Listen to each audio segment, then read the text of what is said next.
What's up guys? So 2 years ago, nag-undergo ako ng surgery sa mata ko. Ang mata ko is 600 yung grado at naging 15/20 na lang. Ngayon, after 2 years, ito yung update ng mata ko. So first of all, ganun-ganun pa rin yung mata ko.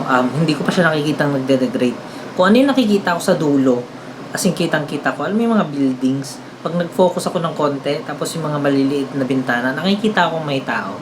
As long as naaabot ng mata ko, nakikita ko pa rin siya as maliit na bagay. Kumbaga yun yung normal na vision ng normal na tao, no? Nang hindi nagde-degrade yung mata. Ngayon, yung smile surgery is 5 years pa lang. So, nung nag-take ako ng smile surgery is 3 years pa lang siya, no?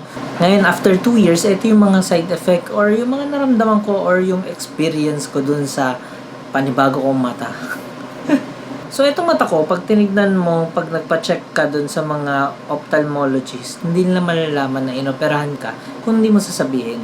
Sobrang liit ng hiwa, parang wala nangyari, no? Smile surgery to, hindi to LASIK. So, smile surgery is more advanced than the LASIK, no?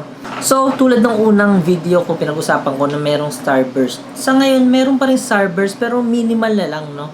Parang hindi ko alam kung na-ignore na siya ng brain ko, pero meron pa, pagkatignan mo mabuti, yung mga traffic lights or traffic signs, meron pa rin. Pero hindi na siya more on parang sabog tulad ng dati, no? Para na lang siyang mist, no? Sa paligid ng isang ilaw. Ngayon, pag tumingin ako sa mga billboards, napapansin ko, yung mga whites and then black yung separation ng letters, no? Nakikita ko yung white na masyado siyang parang misty siya, no? Ngayon, yung blacks, medyo misty rin, pero hindi ganun ka singlala nung white. Ngayon, dahil dun sa ganong sitwasyon, no, nagkakaroon ka ng parang malabo na mata ko. Pero yun nga, pag tinitignan mo naman yung bagay-bagay, wala pa rin panlalabo yung mata. So tulad ng sabi ko dati, no, kailangan mo mag-drops. Unlike sa LASIK, eto kasi mas mabuti siya sa mga dryness, no? Dahil wala nga siyang masyadong side effect.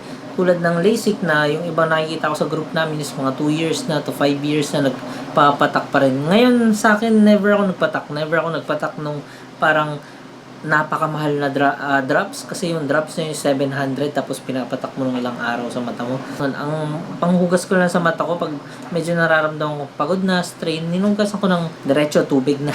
So yung dryness nga non-existent na, no. Maliban na lang pagka pumunta ka dun sa mga aircon ng mall, yun yung pinaka worst, no. Pag pumunta ka sa mall, ngayon hindi ko alam kung normal to, pero pag naka-aircon pala yung mall, naglalakad ako, nararamdaman ko na may something na merong nagpapadry sa mata ko. Dahil siguro sa sobrang lamig ng hangin, na parang habang naglalakad ka is naiihipan yung mata mo, so natadry siya, no? Ibig sabihin, hindi ko lang sure kung normal sa isang mata na pag nakaharap ka ng aircon is pag tinatamaan ng direkta yung mata mo ng lamig is nagda-dry. Kasi akin, after ilang minuto, siguro mga 5 to 10 minutes yun na mag-start na siya mag-dry. Alam ko magiging dry kasi medyo magiging malagkit siya, tapos medyo namumula-mula, tapos alam mo yun, parang gano'n ka na lang gano'n kasi naghahanap na ng moisture yung mata mo. Ngayon naman, mahilig akong maglaro na sa tabi ko mismo yung electric fan. Dati kasi hindi ko kaya yun, kasi nung bago lang opera yung mata ko, nilalagay ko yung electric fan sa likod ko. Ngayon mismo sa harap ko na, maliban lang sa mga Dota na medyo titig ka talaga, nagda-dry yung mata ko mga siguro after 30 minutes, tapos medyo parang galaw-galaw ko lang, okay na. Hindi ko alam kung normal din yun, pero syempre pag nakaharap yung mata mo sa electric fan tapos hindi ka nagbi-blink, yun, medyo nagda-dry, no. Pero yung all in all, yung mga normal na work lang, kahit 12 hours ako dito sa PC. Pero syempre, pag nasobra na ako sa pagod, sumasakit na yung mata ko, hindi ko alam kung normal din yan. Kasi, the whole time, growing up, medyo malabo talaga yung mata ko. 600 yung mata ko dati, naging 15/20. So, iniiwasan ko lang pagka gumagamit ako ng computer, no, kasi dito yung trabaho ko.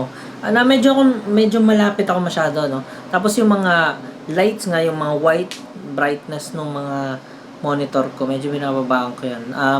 Medyo lumalayo ako na, which is maganda kasi medyo malayo yung screen ko, parang ganito sa akin yung screen ko kasi medyo malaking table ko ngayon malayo siya, maganda rin. Tapos ang napansin ko sa long hours of using the computer, nahihirapan lang mag-focus sa malayo, no? Pero pagka medyo nakapag-adjust na, okay na.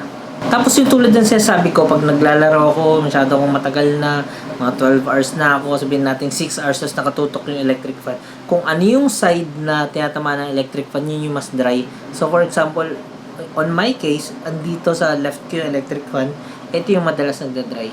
Pero yun nga, pagka nandito naman yung electric fan, ito naman nagda-dry. So, more on the long hours and the electric fan, no? Malaking bagay yung electric fan. Then, pag pagod ako, pag antok na ako, hindi ko alam kung nangyayari sa inyo to. Mahapdi yung mata ko pagka, alam yun, parang ayaw mo idilat kasi mahapdi siya. Inaano ko, pinipilit kong idilat, mahapdi. Hindi ko sure kung normal yun. Well, ano sa experience yun, comment sa baba. So, meron ako isang experience na lagi nangyayari to. Napansin ko to. Never to nangyari sa akin nung mga nagsasalamin ako. Tapos, ginagawa ko to. Hindi to nangyayari. Pag pupunta ako ng pool, tapos, syempre, merong chlorine, no? Dumidilat ako sa pool, eh. Tumitingin-tingin ako. Dati kasi nung bata ako, namumula lang. Tapos, nasisita ako ng mama ko. Tapos, namumula nga yung mata ko. Doon ko nalalaman na masyado na akong sobrahan sa pagdilat ng mata dun sa ilalim ng chlorine. Ngayon, ang nangyayari sa akin is mahapdi siya, no? Pag nasa ilalim. Pero ganito nangyayari. Pagkatapos kong mag-swimming sa pool, naligo na ako, tapos nakalimutan ko na basain or i-wash ng shower yung mata ko. Kasi, syempre, may chlorine siguro yung mata mo. Ngayon, after siguro mga 15 minutes, sobrang dry ng mata ko. As in, kailangan kong maghugas ng tubig or hugasan mabuti yung eyeballs ko para lang matanggal yung dryness. Kasi parang yung effect ng chlorine dun sa mata ko, iba, ibang klase. Ngayon, simula na nagpa-surgery ako ng smile surgery, is never ko pinagsisihan yun, no? Every experience ko, actually, nakalimutan ko na kung ano yung tsura ng salamin ko, nakalimutan ko na kung ano yung feeling ng nakasalamin. Alam mo yun, yung pag gumihiga ako, nag-a-adjust na, akala ko may salamin pa rin ako. Pero ngayon, minsan nakakalimutan ko na nagkaroon ng salamin. Never ko pinagsisihan na magpagawa ng mata ko. Wala akong experience in 2 years na ayoko na, dapat di ko lang ginawa to. Hindi nangyari yun dahil sobrang sulit niya, no? Ngayon, expect mo pag di mo inalagaan or pagka nagde-develop pa lang yung pinaka ay parang quality reduction mo pagka hindi pa tama yung edad mo, mga 20 plus ka pa lang, di ba? Pag ganun pa lang yung labo ng mata mo. Pag hindi pa naabot yung pinaka maximum grade mo tapos nagpagawa ka ng mata, expect mo na lalabo pa yan. Tulad ng sa akin, parang tumigil na nga. Nag-stop siya, 650 ata yan, tapos over 600. Tapos nag-stop na yung akin mag-degrade. Yung ngayon, never na siya nag-degrade.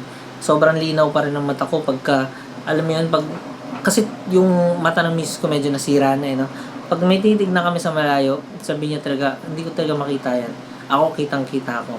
Sa pagta-drive, hindi ako nahirapan. Sa lahat ng bagay. Sa simula lang, siguro mga 1 month.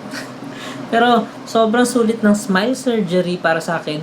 Based sa mga nabasa ko, dun sa mga LASIK, sa mga PRK, or smile surgery. Smile surgery talaga the best. So, yun yung i-take nyo. Tinake ko to dun sa may St. Luke's ng BGC. I-take nyo. Noong time na yun, parang 130,000 ata binayaran ko. Hindi ko na maalala.